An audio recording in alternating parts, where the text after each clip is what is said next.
Patuloy na tinitiyak ng DOTR ang kahandaan ng mga paliparan sa pagdagsa ng mga pasahero ngayong Semana Santa. Bahagi nito ang personal na pag-inspeksyon ni Secretary Banoy Lopez sa ilang pasilidad sa NAIA upang matiyak na komportable ang mga pasahero gayon din ang kaligtasan ng mga ito. Alamin ang buong balita mula kay Catherine Landicho. Nagsagawa ng inspeksyon si Transportation Secretary Banoy Lopez sa Terminal 1, 2 at 3 ng Ninoy Aquino International Airport o NAIA upang tiyakin ang kahandaan ng paliparan sa inaasahang pagdagsa ng mga pasahero ngayong Semana Santa. Ayon sa kalihim, bahagi ito ng direktiba ni Pangulong Ferdinand Bongbong Marcos Jr. na siguraduhing ligtas at maginhawa ang biyahe ng mga uuwi sa kani-kanilang probinsya at ang mga magbabakasyon sa loob at labas ng bansa sa panahon ng Semana Santa.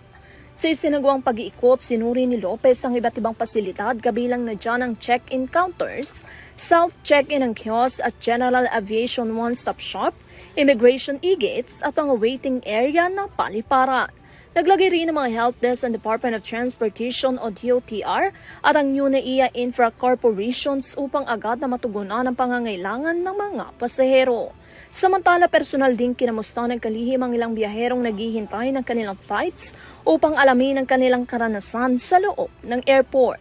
Batay sa pagtataya ng NNIC, inaasahang aabot sa humigit kumulang 150,000 na average daily ng pasahero sa NAIA ngayong Semana Santa, na mas mataas kumpara sa 147,000 na naitalang daily average noong taong 2025.